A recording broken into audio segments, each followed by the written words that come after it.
Nyarwanda. Ntabwo haciyemo iminsi myinshi abantu bamwe biyahuye, abandi babatije cyamunara, abandi bahombye amafaranga bakoreye igihe kinini, abandi bagahomba amafaranga bakoreye mu bintu bitandukanye bibagoye kugira ngo babone ayo mafaranga.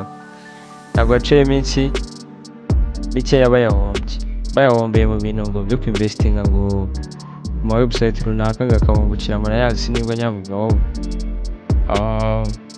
Kuki utibaza iyo website ushyizeho amafaranga ikubungukira buri cyumweru cyangwa buri kwezi inyungu runaka, kuki utibaza ngo abo bantu nyahaye bo bakora iki kugira ngo babashe kungukira inyungu runaka bansezeranyije?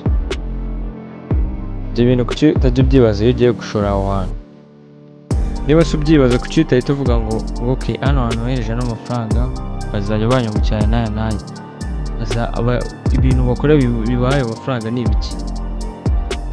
Ndi kwibaza icyo kibazo rero nibwo ugira noneho ubumenyi bwo kuvuga ngo kuki njye nakwiga ibi bintu bano bantu bakora nanjye nkabyiga nkabyikorera, aho kugira banyungukira amafaranga runaka njye nkajya nyiyungukira. Kuko ushobora gutanga nk'ibihumbi 5 by'idolari, uwo muntu yahaye akakungukira, we akayakoresha 5 by'idolari bikunguka 15 by'idolari, urumva ko afite ibihumbi 20. 20 akajya guhamo amadolari 100, 50 akasiga